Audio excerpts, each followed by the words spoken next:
नमस्कार। हिंदी ग्रामर में एक टॉपिक है समास, जिसमें ना अक्सर बहुत कंफ्यूजन होती है ना। पर यकीन मानिए, आज के बाद ये सारी कंफ्यूजन छू मंतर हो जाएगी, सब कुछ एकदम क्रिस्टल क्लियर होगा। अक्सर यही होता है, शब्द सामने आता है और हम सोचने लगते हैं यार इसमें कौन सा समास होगा। बहुत दिक्कत होती है पहचानने में। पर अब फिक्र की कोई बात नहीं है, आज ये प्रॉब्लम जड़ से खत्म होने वाली है। और ये मैं मजाक में नहीं कह रहा, ये एक वादा है। आज हम सिर्फ रटी रटाई परिभाषाएं नहीं देखेंगे, नहीं, हम देखेंगे कुछ ऐसी सुपर ट्रिक्स जिनसे किसी भी शब्द को देखते ही बस 2 सेकंड, जी हाँ, सिर्फ 2 सेकंड में समास पहचान में आ जाएगा। तो चलिए शुरू करते हैं। तो सबसे पहले एकदम बेसिक से शुरू करते हैं। भाई ये समास आखिर है क्या भला? देखिए, सीधी सी बात है, ये बस शब्दों को छोटा और कह सकते हैं कि पावरफुल बनाने का एक तरीका है। जब हम 2 या 2 से ज्यादा शब्दों को मिलाकर एक नया शॉर्ट वर्ड बना देते हैं ना, बस उसी प्रोसेस को समास कहते हैं।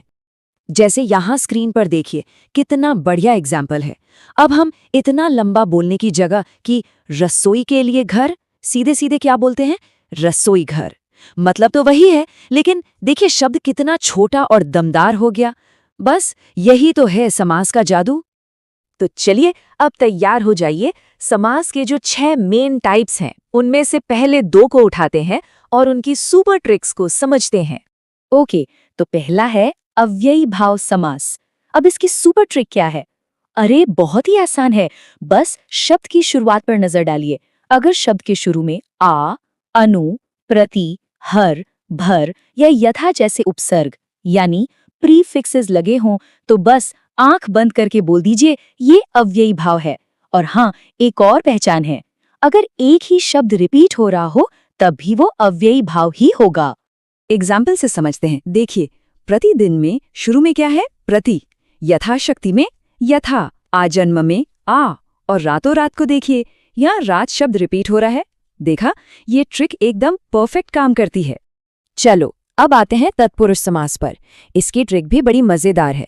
इसमें बस क्या करना है, शब्द को अपने मन में तोड़कर देखना है, जिसे हम विग्रह करना कहते हैं। अगर शब्द को तोड़ने पर बीच में ये कारक चिन्ह आते हैं, जैसे कि का, की, के, को, से, में, पर, के लिए, तो समझ जाइए ये पक्का पक्का तत्पुरुष समास है। जैसे कि राजकुमार, इसको तोड़िए, राजा का कुमार, देखा बीच में का आ गया। या फिर गगनचुंबी, मतलब गगन को चूमने वाला, यहाँ को आ गया। एक और देखिए, प्रयोगशाला, मतलब प्रयोग के लिए शाला, यहाँ के लिए आ गया। है ना एकदम सिंपल? ठीक है, 2 हो गए। चलिए अब अगले 2 टाइप्स पर चलते हैं और देखते हैं उनको पहचानने की क्या ट्रिक है। तो अगला है कर्मधारय समास। इसकी ट्रिक तो एक छोटे से सवाल में छिपी है। कोई भी शब्द दिखे तो इससे बस एक सवाल पूछिए, कैसा है या कैसी है। अगर इसका जवाब मिल जाए तो वो कर्मधारय समास है। सिंपल सी बात है, इसमें एक शब्द दूसरे की क्वालिटी मतलब विशेषता बताता है। एग्जाम्पल देखें, चरण कमल, सवाल पूछिए चरण कैसे हैं, जवाब मिला कमल के समान, हो गया कर्मधारय। अगला महापुरुष, पुरुष कैसा है? महान है जो पुरुष, जवाब मिल गया लाल मणि, मणि कैसी है? लाल है जो मणि। देखा, ये ट्रिप कभी फेल हो ही नहीं सकती। और अब आता है मेरा फेवरेट, शायद सबसे आसान समास, द्विगु। अरे इसकी सुपर ट्रिक में तो 1 सेकंड भी नहीं लगता, बस शब्द के शुरू में कोई नंबर, कोई गिनती ढूंढ लीजिए बस। यहाँ देखिए एकदम साफ है। चौराहा, इसमें चौ का मतलब क्या है? 4। तिरंगा, इसमें ती का मतलब 3। सप्ताह, इसमें सप्त यानी 7। बस जहां शुरू में गिनती दिखी वो द्विगु समास है। Game over. और लीजिए, अब हम पहुंच गए हैं अपने आखिरी 2 टाइप्स पर। बस इनको और समझ लीजिए, फिर ये समास वाली पहेली हमेशा के लिए सॉल्व हो जाएगी। तो 5वां है द्वंद्व समास। सच कहूं तो इसे पहचानना भी बच्चों का खेल है। देखिए, ज्यादातर शब्दों के बीच में एक छोटा सा डैश लगा होता है, जिसे योजक चिन्ह कहते हैं। और ये शब्द अक्सर एक दूसरे के ऑपोजिट यानी विलोम होते हैं, जैसे दिन रात, पाप पुण्य। और जब हम इन्हें तोड़ते हैं ना, तो बीच में और या आता है, जैसे माता पिता का मतलब माता और पिता। और अब सबसे आखिर में है बहुव्रीहि समास। ये वाला जरा खास है, ध्यान से सुनिएगा।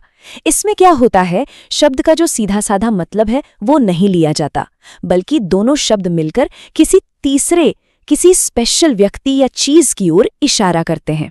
और इसकी सबसे बड़ी ट्रिक क्या है पता है? लगभग सभी देवी देवताओं के नाम, जी हाँ, भगवान के नाम बहुव्रीहि समास होते हैं। मिसाल के लिए लंबोदर शब्द को लीजिए। इसका मतलब सिर्फ लंबा पेट नहीं है, इसका असली मतलब है लंबा है उदर जिनका, यानी गणेश जी। इसी तरह दशानन का मतलब 10 मुंह नहीं है, बल्कि 10 हैं आनन जिसके, यानी रावण। देख रहे हैं, ये शब्द किसी खास के लिए एकदम फिक्स हो चुके हैं।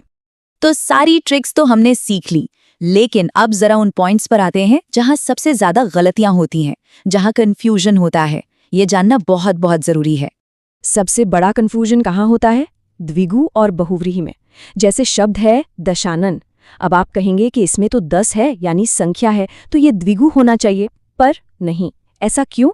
क्योंकि दशानन शब्द सिर्फ और सिर्फ रावण के लिए यूज होता है।